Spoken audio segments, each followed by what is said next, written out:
Hello, I'm Dylan. And I'm Keon. And this is Trust Your Doctor, that podcast where we watch Call the Midwife, because this week we watched The Tsuranga Conundrum. This week we watched Call the Midwife. No, written by Chris Chibnall. Directed by Jennifer Perrott. Covered all possible pronunciations. And aired on November 4th, 2018. I give up with the directors on this show. I give up. I concede defeat. It's basically just a given. I'm going to pronounce people's names wrong at this point. So, why even try? Just call everybody by their first name only. Jennifer, James, now they're going to start Alex. having hard to pronounce first names and last names like Johnson.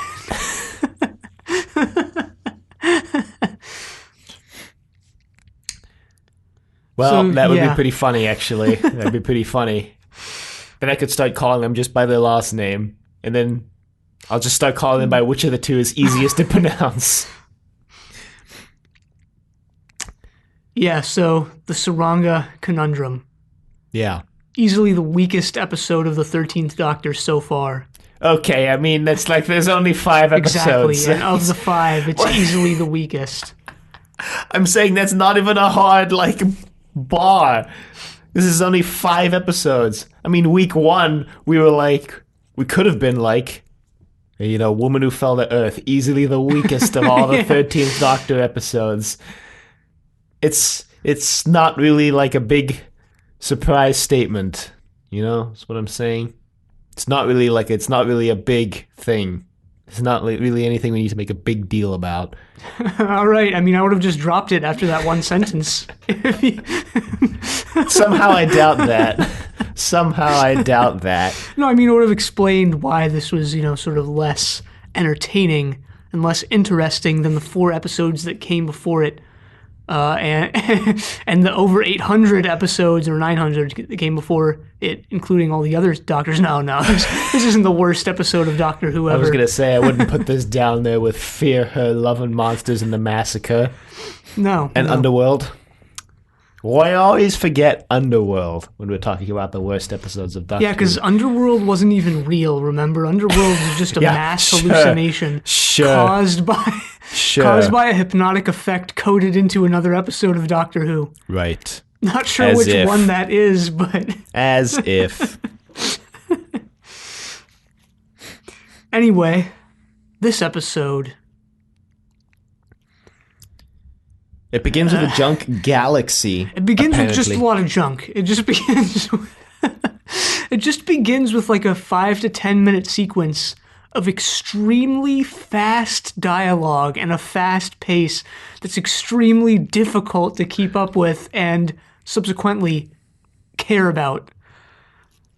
I don't know. I found it not that difficult to keep up with.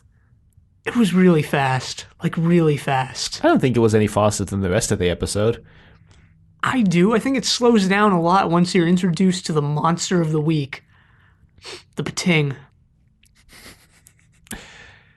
I don't know. I didn't really feel like there was any massive speed shift in the episode, personally. I didn't find that. So I'm just going to have to disagree with you there. It's definitely there in the dialogue. The dialogue in the first, 10, however long it takes until the Pating shows up, that amount of time, the dialogue in that amount of time is so ridiculously fast. And it reminds me of, for Inevitable, a movie trilogy podcast. Check that out when it comes back in a couple of weeks. I think you mean Triple Play, a movie trilogy podcast. We'll also check out Inevitable, classic sci-fi podcast. We're watching Children of the Stones. When we watched the Once Upon a Time trilogy, and Sergio Leone, so that he didn't want to go the Hollywood route of having the dialogue just be super fast and having the actors just say their lines one right after the other. And this was definitely that. This is definitely cut off the last line almost type thing. I definitely disagree. I don't think it was like that at all. No, just go back and watch like the first 10 minutes again. It's I mean, I've watched it ridiculously twice fast. now. Yeah, but and I it's still so don't. ridiculously fast.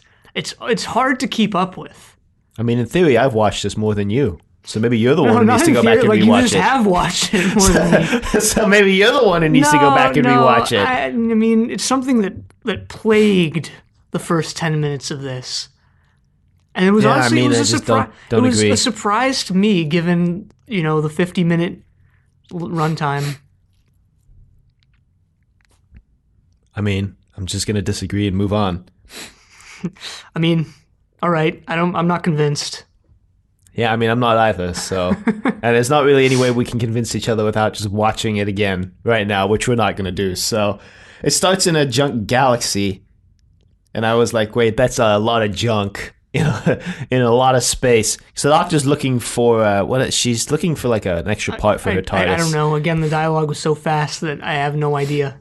And then they find they move some junk, and then there's somebody put a mine in this junk field, which somebody really protecting their junkyard here with this sonic mine that it goes off and it kills the Doctor, and that's the end of the Doctor Who.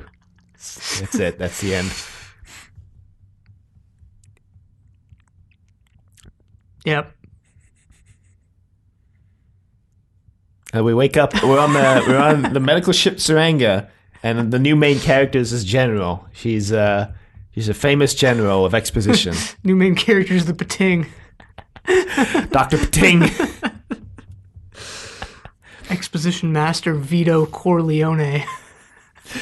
It's a reference that literally no one is going to get for at least 7 months.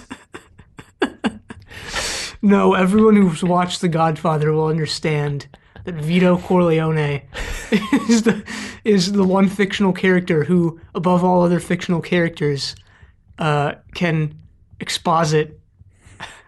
But at least he does it naturally. Even though his first or second line on screen is, "You come to me on the day my daughter is to be married." Smash cut to wedding. Yeah, so they're on this medical ship, and the Doctor is confused, and she just wakes up and just starts wandering around. She encounters a brother and sister duo, a pilot and her engineer, and their loyal android. I don't remember any of these people's names, except for Astos, who eats it in 5 minutes. Yeah, so we're actually introduced to a lot of characters here. There's Astos, who is the head medical guy out of 2. And there's, what was her name? Something Wrote with it M. down. Mabley, who was second in command. Mabley. And then there's a group of patients. So we have Eva, who's the pilot, and, a general, and, she's received high rankings among her people for being like an expert pilot. And then there's her brother Dirkus, who's like her engineer. And then there's the robot Ronan, android. Oh yeah, the robot was Ronan. And then there's the man who's pregnant. Oh, right, Yas. Who could forget Yas? Everyone, literally everyone. Not me. I haven't forgotten you, Yas. This story could just do without Yas. Just cut Yas from the story. Yeah, that's one thing that I do have to say about this story is it felt like just a grab bag of concepts that kind of just were thrown in and didn't really mesh together, which is something to be said about that. This is a story about these disparate things coming together. Is it though? Yeah, it is. Which, take it or leave it. I'll leave it, but Well, the Doctor's like, we got to get back to my TARDIS. They're like, yeah, that's not happening. She's like, why? Astos is like, well, we're like 3 days travel away from your TARDIS. And flashback to the pirate planet, which had a great reveal of them being on a ship. Oh yeah. And this one didn't. She recognizes the name Tsuranga, but she doesn't know where from. And then when Astos tells her it's a ship, she's like, oh right, this is a medical ship. Kind of like throwback to Terminus, which was also a medical ship. So the Doctor tries to hack into the ship's computers, but the guy stops her But in that process, they find out that the ship has been breached, so they go to investigate. And Astos goes into one of the like life pods or something, because that's where the breach occurred. And he just dies. Just the support systems just give out. He just dies, and he uses his final moments to call Mably and tell her that she's got this and that she's ready, because this is her second I forget what word they use. It's like her second medical journey. A tour of duty or something. Yeah, something like that.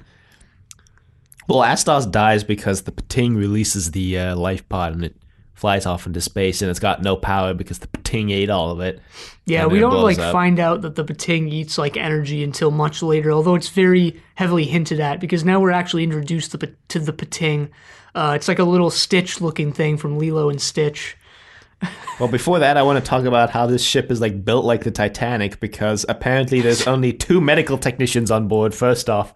And they're like, yeah, the whole point of the ship is just to keep you alive until we get to medical HQ, basically. And I'm like, wow, okay.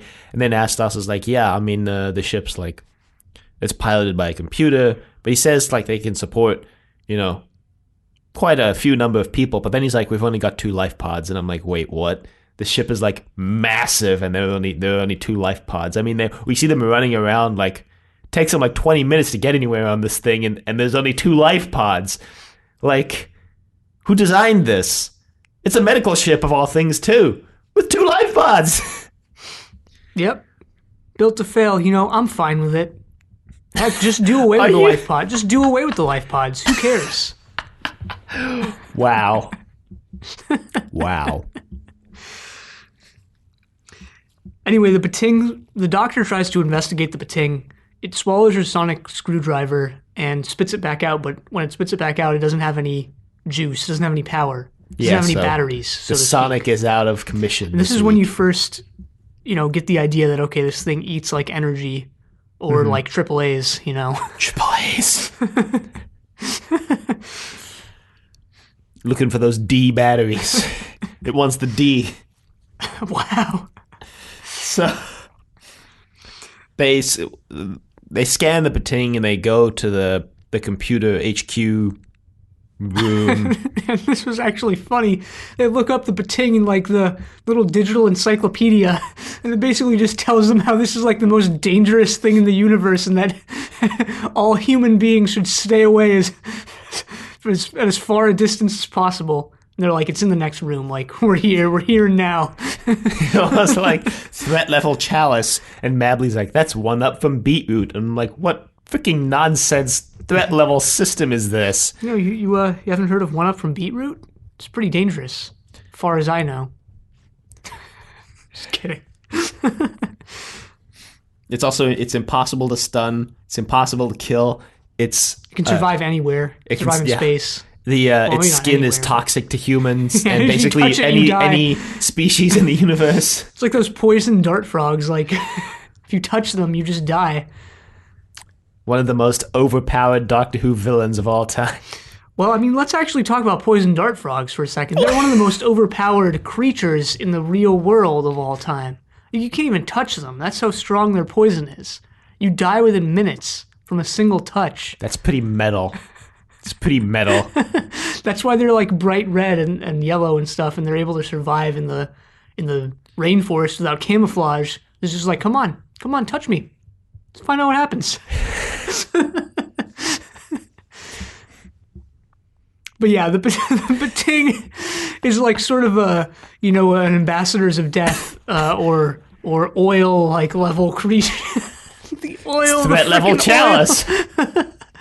Level creature where it's just hugely overpowered, but unlike the oil, it's not benevolent in any way. It's just sort of a little it reminds me of Stitch from Lilo and Stitch. Beginning of Lilo and Stitch, not where it not end of the movie Stitch, when he learns about family and stuff.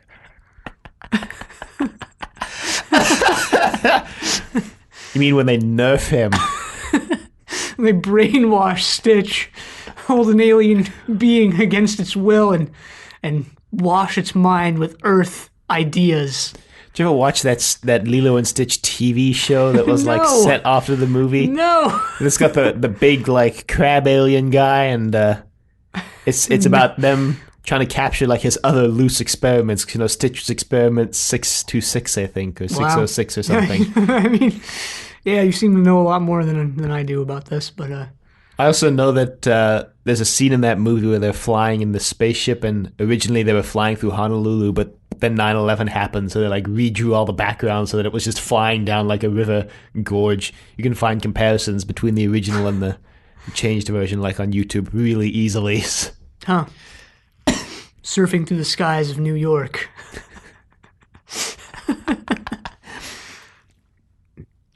Well, so they're like, yeah, we're all gonna die. Let's get everybody in a room together and tell them we're all gonna die and see if they come up with any plans. So they do that, and just no one says anything. The doctor's like, look, there's a pating on board. It's gonna kill all of us. We're all gonna die. And, Yaz and Ryan go confront Yas. And well, they don't confront. That makes it sound a lot more sinister than what they're actually doing. well, they go find Yas and like, hey Yas, like get in the assessment room within the next 7 minutes, because if you don't, you're probably gonna die. And we should probably explain that Yas is pregnant. Right. But we did mention the pregnant male, and then you were like, that's Yas. And I was like, who could forget Yas? So for people of Yas's species, the men give birth to men and the women give birth to women.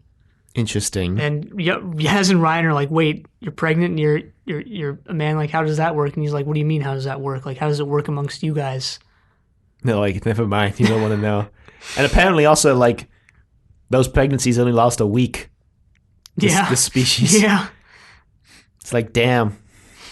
Like a mayfly. Anyway, he wants to give the baby up. He's like, yeah, I'm not, like, in a position to have a baby. And then Ryan just, like, enforces his belief that Yas should be stuck with this baby. He's like, you know what, Yas? I don't care about your circumstances. Don't care about the fact that you're probably not in a situation to raise a child.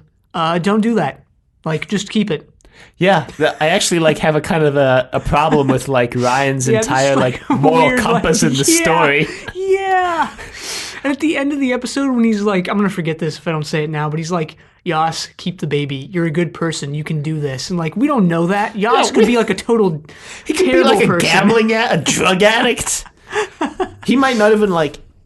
It might not even be that he's a bad person. He might just like not even be in like a financial position to raise this baby. He might be broke. He might be a good person, but he might be broke and like not be able to give this baby a good life. Like, we don't know the reasons why he wants to give him up. Like, neither does Ryan. Step back in your lane, Ryan. I mean, I kind of understand Ryan's coming from this, but even still, like, the way Ryan talks about how his dad left his family, it's not like his dad gave him up when he was like a baby. It was like Ryan's mom died by a freak heart attack, which actually sucks. Especially so since Ryan was the one who found her dead on the kitchen floor. And then his dad like went into a drunken spiral of depression. It wasn't like his dad had Ryan as a baby and then was like, yeah, no, I don't want to be a parent. I'm out. No. But Ryan seems to like conflate this with the idea that Yas is like, because Yas is like, yeah, I want to give the baby a better life, which is why I'm giving him up, because I'm not in a position to like give him that life. And Ryan's like, no. Yeah, and you know, again, kind of Ryan is coming from this place of like, you know, my dad, you know, bailing kind of effed me up. But yeah, it's kind of weird. What's also kind of weird is kind of where in the scene where Ryan explains all of this, Yaz is like really heavily prying into Ryan's life. I mean, not really. She just kind of asked, like, hey, if you don't mind me asking, like, how did you lose your mom? And then Ryan just, like, volunteered way more information than that. Because he, like, says, like, oh, you know, I lost her. She had a heart attack. And then Yaz is like, oh, well, like, who found her? Yeah, she kind of... I guess that's a little weird. Yeah. But then Ryan's like, I did. And then Ryan just volunteers this information that his dad, like, dished him after that. But, like, you know, what we've heard from Ryan about his dad in this exchange is that his dad, like, actually did try to give him a good life, even though, because Ryan's like, you know, I just realized Yas is the same age as me. I'm the same age as my dad when my dad had me, which must be I mean, how old is Ryan? He said he's 19. 19. In The Woman Who Fell to Earth. Yeah, so, like, I mean, Ryan's dad, like, at 19, basically, it sounds like, tried to, like, actually give Ryan a good life, and then his wife died. By, like, something that was just basically literally an act of God. Yeah, so, again, kind of weird that Ryan does this to Yas. Potentially... Yeah, well, I mean, we'll talk. Yeah, like, we don't have to go on about this. But we'll talk more about this later when he just busts out, like, keep the baby. So, it turns out the Pating is eating the ship from the inside out.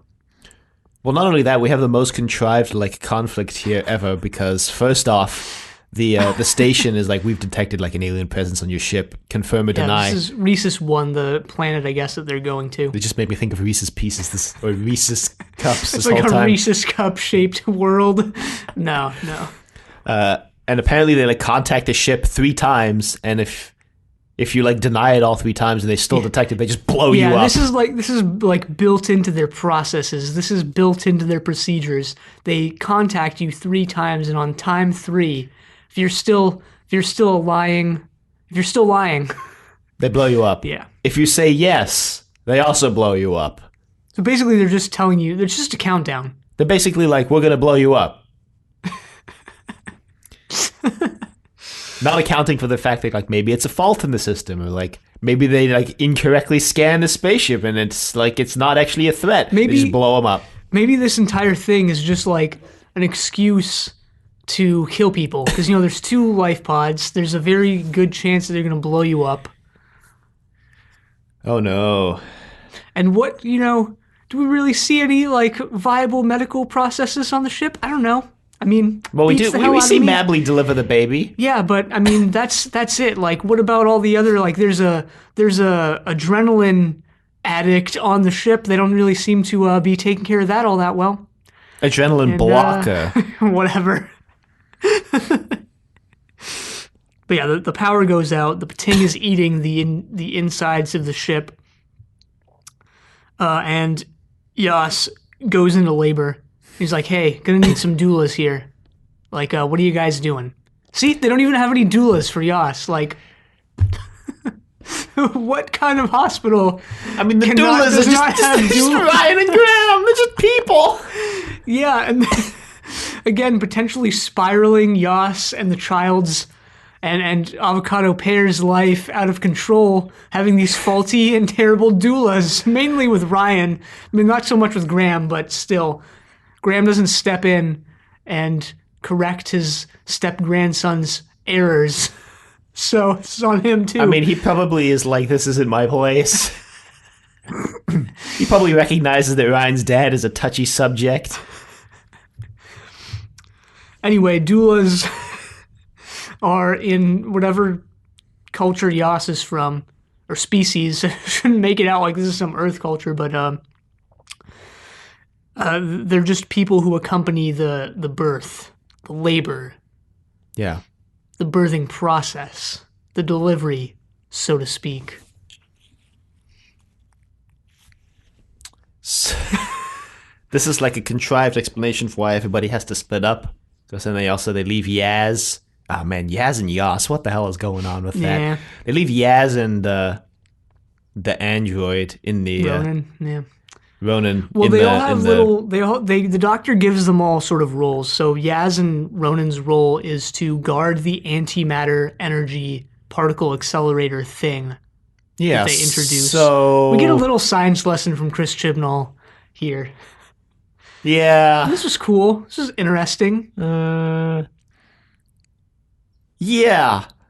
I don't know. I just felt like it was very, very clunky. Well, it was definitely very shoehorned into the episode, and it felt like it was evangelizing particle accelerators for some reason. But, like, also the line after that, the doctor's got this, like, really, really awkward line where she's like, it's beautiful. I love it in both concept and in reality. And I'm like, What? It's the iPhone of it's the iPhone of particle accelerators. What's not to love? That too. This whole exchange is just so awkward. It was very awkward. And this is kind of what I mean when like I say this episode is just a grab bag of different things, because like here we have this particle accelerator that's weirdly evangelized by the Doctor and then just dropped. Yeah, I mean, this is when on my episode with RG, I was like, yeah, there's a line like later this season that's like just delivered so poorly by Jodie Whittaker. She's trying so hard, but the dialogue is just so bad. This is just what I was referring to. It's just rough, man. Also, that particle accelerator is incredibly inefficient because it has to like move the particles in a helical spiral, it's like a spiral instead of just a plain circle. Look, I don't know like the first thing about particle accelerators, but even I know that they're the real world ones are made in a circle and not this like weird like mousetrap like the board not actual mousetrap, like I'm talking about the board game mousetrap. This like spiral like Rube Goldberg machine. Not really, I'm exaggerating here, but like yeah, just sort of a spiral staircase fashion. Just spiral. Spiral Scratch. It's spiraling out of control, like Spiral Scratch. Yeah, just not a good scene. Just not a good scene. But it's Ronan and Yaz's job to guard this thing. And as it turns out, they do like a not great job at that either. And the Pating gets within 5 feet of the accelerator. Wait, we forgot to mention Yaz's really clunky line in this episode. When they're looking up the Pating, Mabley mentions they've got like, I don't know what it was, like reticle implants or something that record everything on the ship. And then Yaz just out of nowhere and just for no reason at all and contributes nothing to the conversation, just goes kind of like a souped up version of my body cams. Like, thanks for reminding us you're a cop, Yaz. No, I mean, that's sort of a real world, connection there. Just in case you don't, like, totally get what the cameras are. Now it's like, okay, now it's put into perspective. It's like, police. Yeah, but I'm talking about, like, in-story context. What was Yaz's reason for just, like, gesticulating this? Exactly, just to kind of explain everything to the doctor, Ryan, and Graham. I think the Doctor understands. I think Graham and Ryan are not as dumb as Yaz thinks she is. She needs to get off her high horse here. You never know. I commend Yaz actually for delivering this line. Do you really? Yep. Wow. Yeah. I just think it was Chris Chibnall. Thanks for reminding us Yaz is a cop. She hasn't done anything with that since Rosa. I mean, Yaz being a cop is like one step up from like Perry being a botanist and Mel being a programmer, but it's not like that considerable of a step. It's also in the same vein in that like they don't really use their skills except like kind of in Rosa. Well, again, kind of in Rosa, but beyond that, I would like to see some sort of conflict around Yaz maybe being a cop. And I don't think that there's going to be, based on what I've heard. Not this season. Like, I mean, Series 12 is airing as we speak, which, just on that topic, I think we're just going to go straight into Series 12 when we finish Series 11. Yeah, I think that's the plan. We should. I luckily actually get BBC America, so I'm going to have all of Series 12 recorded by the time it's done. Well, I think we'll actually go into that season before it finishes. We'll be like almost contemporaneous. Yeah, we will. We'll be a few weeks behind. Because we're going then we'll be less weeks behind because the first week is a 2-parter. Hell yeah. Anyway. But yeah, I would like to see some sort of maybe internal conflict about Yaz being a police officer. Maybe having something to do with her settling minor disputes like we saw in The Woman Who Fell to Earth. Mm-hmm. It's kind of like how I wanted to see Perry's botany skills come into play. We could have even gotten something like that with Clara and Danny Pink, come to think of it, other than like just getting scenes of them being terrible teachers and like not really even realizing that fact. Yeah, it would have been nice if Clara had busted out some of her English knowledge in the middle of one of the episodes, Or even just maybe had some sort of, maybe just a 2-episode thing where it's like she realizes that she can teach better or something, Throw back to the comic where she's like, I'm the cool teacher, no one makes fun of me. And the Doctor's like, I got some news to break to you. I overhear things as the janitor at Coal Hill School. It's true, he was the janitor. I forgot about that. He never, like, stepped down from that role as far as we saw. Didn't he just send the other guy on vacation? The classic Doctor Who maneuver if you need someone out of the way. Well, anyway, back to the story at hand, or lack thereof. Eve is like, well, I can pilot the ship. They have this also other contrived thing where they're like, we need to get to Rhesus, like, quicker because... I mean, that's part of, like, the fact that they're going to shoot the thing down within 3 calls. They need to get there as fast as possible so that they don't shoot it down. But I thought it was they need to get the Bating off the ship so that they don't get shot down, because as soon as the Bating's off board, they're like, just kidding, we won't shoot you down. Yeah, so it's like a race against these 2 disparate double-edged sword type things of, like, they need to get the Bating off and they need to also get there very fast. Which is, like, it's a tense, like, conflict, but then, like, the scenes we get of that kind of lower that tension, I think. Especially, there's one scene in particular that I'm talking about that I kind of want to mention. I mean, we'll get there, so I'm definitely going to point it out. So Eve has pilot's heart, which apparently means that, I don't really know, but apparently adrenaline will kill her. Yeah, it's like a buildup of adrenaline, like, around the heart. I don't know, like, what any of this entails. This is a real thing. No, I don't think pilot's heart is, like, a real disease. Sounds like Chris Chibnall was like, tennis elbow? Well, what about pilot's heart? And she explains all this to the doctor. And surprise, Dirkus is just lurking there in the background. He's like, I'm not pleased with this, sis. I'm not pleased with this at all. But you're also the only one who can get us there faster than the computer, so... So she jacks herself into the Matrix. She hooks herself up to the computers. Well, Dirkus builds the little rig, because he's like, I can build you a rudimentary rig. And she's like, no, you can't. And he's like, I'm a mechanic. What? Why don't you have faith in me? Well, that's the whole thing. Also, we skip the scene where Graham comes across Dirkus trying to hack into the computers as well. Trying to be a hacker, man. And it turns out that he's trying to find out what's wrong with his sister because her overwhelming amount of pride never allowed her to tell him what was medically wrong with her. And he wants to know. I did like these characters, I guess, at the end of the day. They weren't that special, but, there is this sort of conflict where it's like, okay, Dirkus really wants to, care for his sister, but 1, she's not letting him, and 2, he has, like, not an inferiority complex, but he just, like, he and his society see his sister's accomplishments as so much greater than his own, that he feels he's not even on the same, like, level as his sister. Right. Well, she also thinks he's not on the same level. She's not doing anything to, like, nullify that in any way. So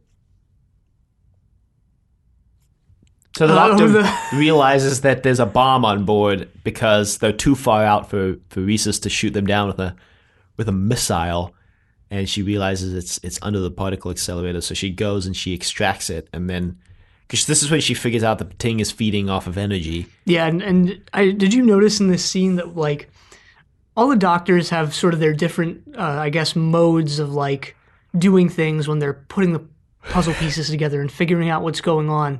And I hope this becomes a trend for Whittaker where she just, like, hunches over and when she's trying to deduce or when she has, the sort of lightning bolt moment of, like, this is what's going on.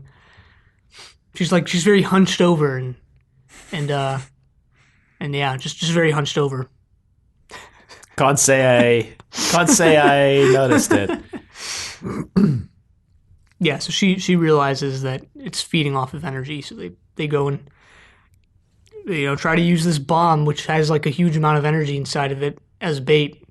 Again, even more proof that like this society is just actually, or this entire medical operation is just a cover up to like murder people. So the doctor goes and puts the bomb in the airlock, and Yaz and Ronan have failed. The Bating is right there in the accelerator room. It's right there, man. And their plan to deal with this is like, can't touch the Bating, so just smother the Bating in like a blanket. Yeah, this is earlier before the doctor comes to get the bomb. This is just like a random scene in the middle. This is amazing. Yaz just smothers the Pating in a blanket, rolls it up into a ball, and just kicks it down the hallway. As if it couldn't just, like, get out of the blanket and run back down the hallway, Yeah, which it doesn't do for some reason. The Pating can eat anything. It can suck anything up with its, like, vacuum-like lungs in seconds. It can just suck up the vacuum and Yaz in one fell swoop. It doesn't eat biological components, though. That was the one thing the computer said earlier that was, like, useful information that wasn't. It's gonna kill you. Right, the computer, or once the computer reveals that, someone, I forget who, is like, so we're safe then, like, it can't eat us. And then the doctor, I think, says, well, it can eat everything around us. Mm-hmm. This was just, I just want to highlight, like, the hilarity of just Yaz kicking it down the hallway. Hilarity in, like, a, wow, this is a very ridiculous scene sense. I mean, yes. But also, it's just hilarious. Yeah. Meanwhile, all this is going on, Graham and Ryan are Like helping Yas deliver the delivering baby. a child. And then we see Mabley. She's like, you gotta cut both umbilical cords at once. I don't know if you noticed this, but it's, like, really obvious that the actress playing Mabley is just holding the umbilical cords up to the baby. It's like, it's not, they didn't make, like, a baby prosthetic or something that makes it look like the umbilical cords are actually attached. Like, you just kind of see that Mabley's hand is just covering the ends of the umbilical cords, and then when they cut them, she just drops them. It's like, didn't realize this the first time I watched it, but this time it was, like, very obvious. Maybe it's because I'm watching it on my computer and the screen is, like, closer 3 feet from my face or whatever. Yeah, I mean, I didn't notice that. Just throwing back to the low-budget roots of Doctor Who, you know? Gotta really applaud them for remembering where they came from. Well, since we're talking about, like, budget and effects, like, the Pating looks pretty good, you know? Like, they did their For job what it is, there, yeah. Yes, yeah. It doesn't actually, I mean, it's not on screen for very much of the episode, to be honest, so I guess that has something to do with it. I'm sure if it was on screen for more of the episode, it wouldn't look as good. Who knows? Or move, like, as good. Maybe it would. I mean, I don't know. I don't know how they do all this. Maybe they outsource all the 3D animation, you know? Who knows? I don't know. And now that I'm actually watching these on TV as recordings that I made from BBC America, I'm not going to know because they cut out the credits and show the credits in a little box in the corner of the screen while they show you an ad. Yeah. Television. Yeah. Not that I was going to actually watch the credits and find out if they outsourced the 3D animation of the Pating or not anyway, so don't know why I'm giving the show and BBC America crap for that, but hey, whatever, let's just move on. Well, so the doctor asks Yaz for a random number between 1 and 100, and she says 51, and the doctor's like, that's the number of seconds I put on this bomb before it blows up, and Yaz is like, what if what if she just like 1? The doctor says she added some time, but like even still, like she just says like 1. Let's do this. It's like, all right, set this thing to the blow true in millennial 10. move. 1. Do it, doctor. 1. Well, Yaz doesn't know what the number's for. And it works. The Pating comes to eat the bomb, and it consumes the bomb, and it blows up in its stomach. And then the doctor ejects the Pating into space, and she's like, that'll keep it fed for a little while. And I'm like, will it? I mean, it was just like eating its way through the spaceship without a care in the world. Ravenous hunger. Should have just like removed the particle accelerator and just thrown it into the airlock and been like, that'll keep it full for a while. As the ship just spirals into a crash state. Eve collapses, but her brother takes over piloting, because I guess he's just like a godlike pilot as well, because the reason why she won't let the doctor pilot is because this takes like apparently years of academy training. Yeah, and I guess Dirkus's inferiority complex was so severe that he just went through his sister's training to one-up her. I don't think we actually find out if Eve survives this or not. I'm pretty sure she's dead because we see someone covering up her body in a, fully, as you do with the dead. Well, I don't know how you noticed that. I think I was just checked out at that point. Yeah, we see sort of her body being covered up. But that doesn't mean she's dead, necessarily. It just heavily indicates it. Yeah, because then we just kind of smash cut to Rhesus, and Madley's like, they're arranging a long-range teleport for you back to your planet. I'm like, so what's the point of even having, like, these spaceships. You could just teleport the sick people Well, from like, across the I mean, universe. We don't know how long range the teleport is. Long enough to like, get them home, because yeah, that's basically what exactly. Astos said. We don't know how But they're long. 3 days travel. They're 3 Yeah. days travel We out. don't look. I'm just saying we don't know. Like, we don't know. I mean, it's pretty long range. Covers 3 days of travel in that spaceship. That's pretty long range. Maybe the ship is going at like 5 miles an hour. That'd be pretty... It wouldn't even leave the solar system at that rate. Exactly, like we don't know any of the scale or distance of any of this. I mean, it definitely wouldn't leave the junk galaxy at that rate. Exactly, we don't know like the I mean, distance. they're clearly out of the junk galaxy. What if this is like a little like pocket like galaxy that's just on like a single atom in our world? Like we don't know. We don't know the scale, range, distance. We don't know. We just don't. But yeah, it is a little weird. And then this is when Ryan is just like, you don't have to be a good dad. You just have to be there. And I'm like, whoa, hold First up. of all, Yost, be a terrible parent. Just keep the kid. Yeah, basically do everything that like Child Protective Services would come after you for. Smoke in the house, do drugs in the house, beat your kid. Wait a minute. Like, where are you getting all this from? This isn't in the episode. This isn't Ryan's suggestion. No, but I mean, Ryan has no idea. What if Yas is just like an abusive, megalomaniacal dad? Could be, yeah. He definitely Ryan could doesn't be. know. And maybe that's why Yas wants to give him up. He's like, I know who I am, and I don't want the kid to go through this. Like, we don't know. Yeah. Yeah, which Graham's is why just- it's a little weird. Also, Graham at some point mentions he's watched every episode of Call the Midwife, and then he reveals a scene later that he looks away at all the squeamish bits. Well, he tells Ryan, he's like, because he has these quote unquote skills that he's garnered from Call the Midwife, and he's like, Ryan, while you were just on YouTube, I was actually doing something useful. Which, made me wonder, is Ryan like vlogging all of his adventures? That'd be a little weird. I mean, he vlogged Grace's death and how it affected him. So you got to wonder, in that vlog, did he reveal leading up to this, we ran into this woman from space. You have to wonder when that vlog was published. Maybe it was published like now, after all these adventures, and just in the middle he just goes on this tangent like, oh yeah, by the way, I did this and this and this. The way the episode, and that's how I resolved my trauma about my grandma dying. The way the episode is paced heavily indicates that it's between Grace's death and the funeral, but I guess we don't know for sure. Maybe at the end of the Chris Chibnall era, we'll just get like a return to this vlog, and It'll Ryan just be revealed that the entirety of this run was told through Ryan's eyes. Yeah. Which is why Ryan doesn't get like really that much chastised at any point. Yeah, which is why it's like in the Ghost Monument, he takes that gun and he runs out, and the doctor's like, wow, why'd you do that? I'm never going to forget that. And then she just immediately forgets it. In this episode, we dwell on how much Ryan like gives his own suggestions to Yas, and that's why it was all Ryan's narration.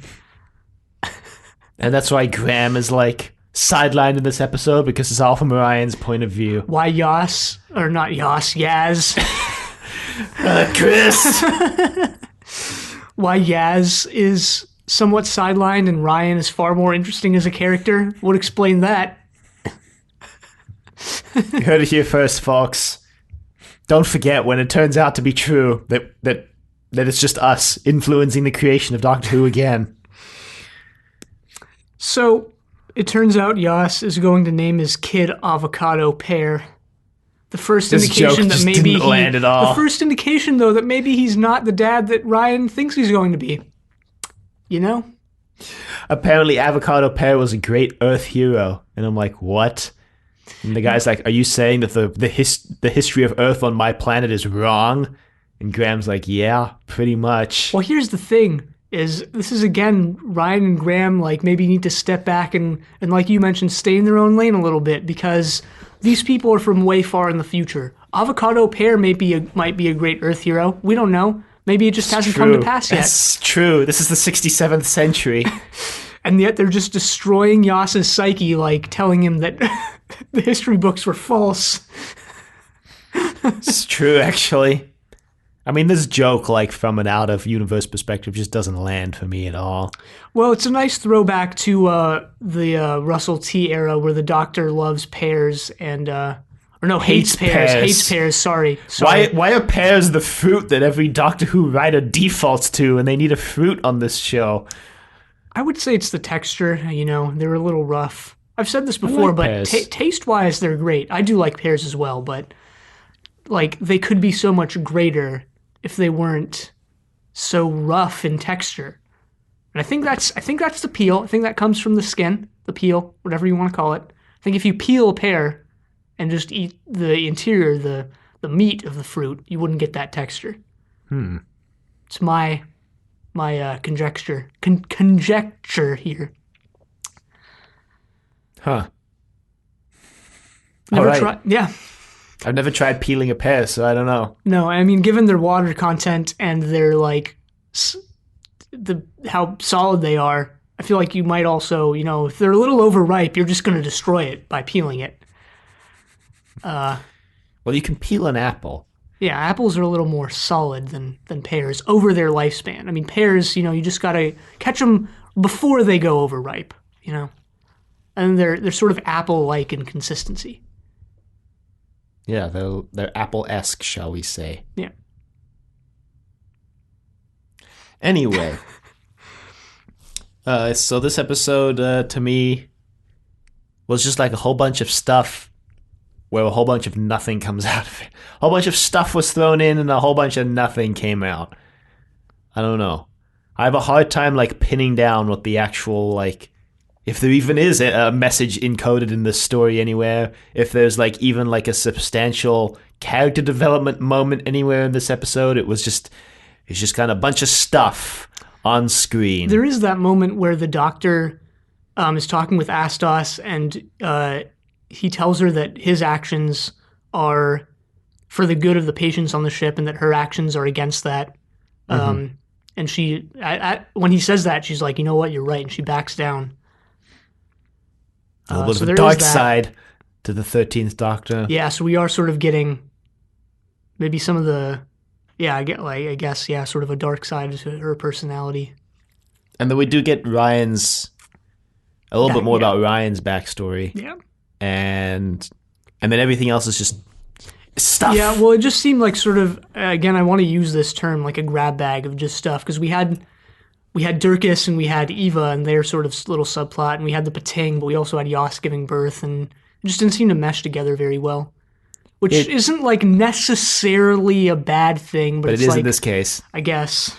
It reminds me of like a magician's act where, you know, it's always, you distract the audience's eyes. You distract them while you perform the trick, so they're not focusing on the trick. And that's like what this is like a bunch of stuff to distract you from the fact that like the only character we get in this episode is the 13th Doctor, well, I'm sorry, and Ryan explaining his dad. And then it's like, well, look over here, flashing lights, boom, explosion, boom, Pating's killing everyone, boom, this guy's having a baby, boom, Eva's dead. Yeah, well, from like a formal standpoint, then we can say like, you know, thematically this episode is about sort of whatchamacallit, like things going on that don't necessarily have anything to do with each other. I don't have anywhere to go with that, but, you know. It's, I mean, it is... Formally, that's kind of what it is, but... Yeah, I mean, I guess it's kind of a hectic, like, almost like a day in the life of scenario kind of thing. Day in the life of a Tsurangan medical ship. It actually reminds me somewhat of 42, you know, where they're on this ship. Also written by Chibnall. Yeah, which is specifically why I mentioned 42. You know, they're on the ship and they have like a time limit, a very short time limit in which they need to get all this stuff done in order to save the ship and save everybody. Right, but that one was also a lot more focused. As I say, I think that one benefited from the fact that there was a very clear, like, you have 42 minutes and it had a very clear setup. Like, you got to get through all these doors to get to the power room, I think it was, and there was, like, a very clear goal in that episode. Whereas in this one, I think because of the, like, you said, the two double-edged swords of, like, they're going to blow us up and the Pating is going to kill us. Like, I feel like this episode comes out feeling a little less focused about, you know, what are we actually worried about here? Are we worried about the fact that Rhesus is going to blow us up? like our own friendlies basically doing friendly fire on us, or are we worried about the fact that even if they don't blow us up, the Pating is going to eat us all to death? Yeah. It's there's this doesn't really apply, but I want to mention it because it's somewhat related. There's this concept in like video game studies, video game scholarship, ludology, whatever you want to call it, but also video game development and design philosophy of iterability. So like if something in the game, like a mechanic or just an element of the game doesn't have iterability, doesn't have the potential to be used like again and again and again, then maybe it shouldn't be in the game. Mm-hmm. And this episode maybe kind of has something like that, where it's like, all right, maybe you can just kind of extract the whole like Rhesus is going to blow us up type thing, and just maybe focus more on the Pating. Because I also feel like a lot of these characters that were only introduced in order to split the TARDIS gang up, to try and give everybody something to do. Like, it feels like Yas was just there to give Ryan and Graham something to do in the episode that's like... Well, I don't feel that way, because I did think Yas's story and what's their names, Eva's and Dirkus's story was quite interesting in their own right. But again, it just felt like sort of a grab bag type thing. Yeah, maybe one of those storylines should have been cut. Like, maybe that would have helped it feel a little more focused. I don't know. Maybe I'm just grasping at straws here. Maybe Yas is sort of a foil to the Pating, where it's like the Pating consumes this energy and like gives nothing really back. Yas is like passing on energy by giving birth. I don't know. I'm just grasping at random ideas here, but I don't know. I mean, I could see it. Wasn't an interesting enough episode, I think, to really care about in the long run. Yeah. Well, the Doctor mentions some famous people in this episode, though. None, not even in the context of them being famous people, though. No. And none of them that she's, ostensibly or claims to have met. She mentions Alexander Hamilton, and we find out that's like in the context of Hamilton, the musical. She's seen all 400 and something yeah, casts. There's 900 casts. 900. I don't have any quotes from this episode. No. So I guess that's it then. I mean, you didn't write down one up from Beetroot, the greatest quote of the 13th Doctor's era? Well, if you want to email us, you can reach us at thedoctor@decorative.com. Questions, comments, concerns, angry rants, love letters, your thoughts on Beetroot. You can find us on YouTube at Decorative Vegetable. Find us on Apple Podcasts, Google Play, and Spotify, all at Trust Your Doctor. Be sure to leave a rating if you like the show. Check us on Facebook, Trust Your Doctor. Like us on Facebook. Also check us on Twitter at TYD Podcast. And follow us on Twitter. And next time, watching Demons of the Punjab. But until then, the end.